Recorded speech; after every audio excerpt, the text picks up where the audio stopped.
ꯑꯩꯈꯣꯏꯒꯤ tripod ꯂꯩꯖꯔꯤ 999 ꯈꯛꯇꯪ ꯄꯤꯕ ꯌꯥꯝꯅ ꯍꯣꯡꯕ tripod ꯑꯗꯨꯒ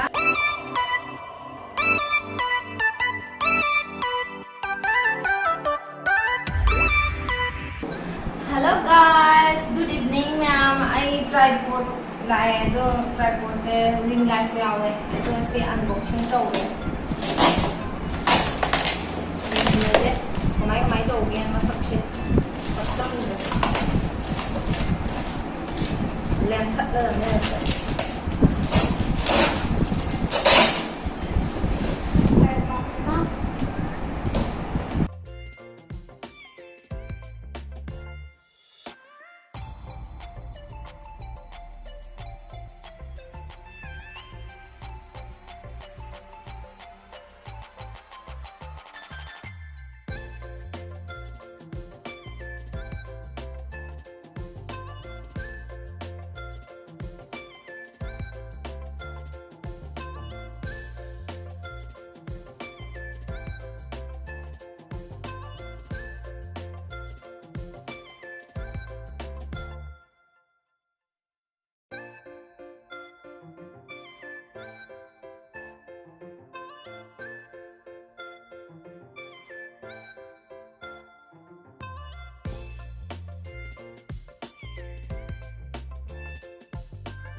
tripod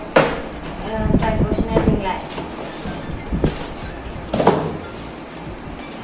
Okay, Kevin, thanks you for shopping with us. To go to my orders in your Amazon application. Give us a 5-star review and feedback and share the screenshot on WhatsApp number 7710912167. Cashback will be transferred. 998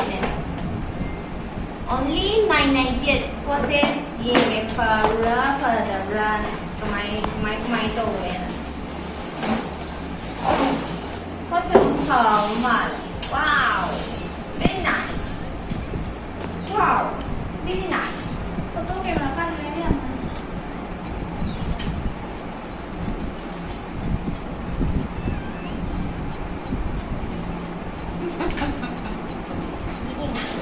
very nice tare dum po mo dum layer nam po at ang layer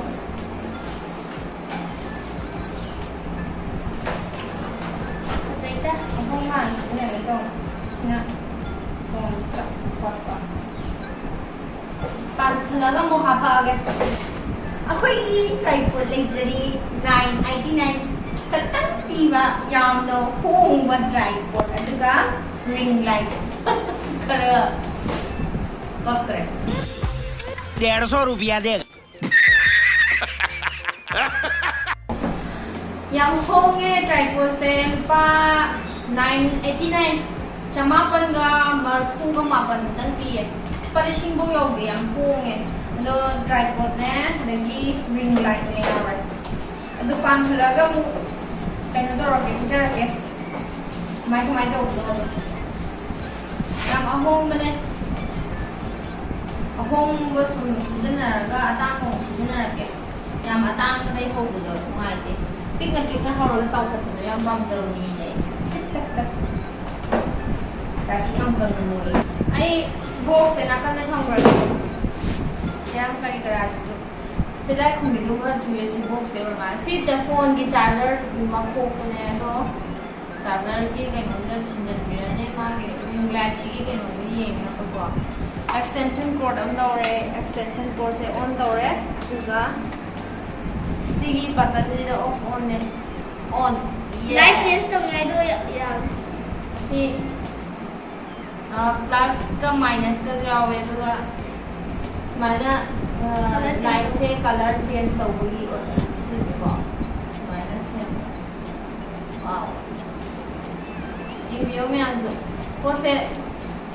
ꯑꯗꯨꯝ ꯐꯩ ꯄꯣꯠꯁꯦ ꯁꯤꯖꯤꯟꯅꯕꯗ ꯑꯗꯨꯝ ꯅꯨꯡꯉꯥꯏꯗꯣꯏ ꯃꯥꯜꯂꯦ ꯍꯣꯡꯁꯨ ꯍꯣꯡꯕ ꯑꯗꯨꯗꯤ ꯃꯌꯥꯝ try ꯇꯧꯕꯤꯌꯣ ꯄꯣꯠꯁꯦ ꯂꯩꯔꯒ ꯁꯤꯖꯤꯟꯅꯔꯒ ꯌꯦꯡꯕꯤꯌꯣ ꯐꯕ꯭ꯔꯥꯅ ꯑꯗꯣ ꯑꯩꯁꯨ ꯌꯦꯡꯖꯒꯦꯅ ꯂꯧꯔꯦ ꯑꯗꯨꯗꯤ ꯚꯤꯗꯤꯑꯣꯁꯦ ꯑꯩ ꯁ꯭ꯋꯥꯏꯗ ꯂꯣꯏꯁꯤꯟꯖꯔꯒꯦ ꯑꯦꯟꯖꯣꯏ ꯇꯧꯕꯤꯔꯒꯗꯤ ꯃꯌꯥꯝꯅ ꯁꯕꯁꯀ꯭ꯔꯥꯏꯕ ꯇꯧꯁꯟꯕꯤꯌꯣ ꯂꯥꯏꯛ ꯅꯝꯕꯤꯌꯣ ꯁꯤꯌꯔ ꯇꯧꯕꯤꯌꯣ ꯑꯗꯨꯗꯤ ꯉꯁꯤꯒꯤꯗꯤ ꯕꯥꯏ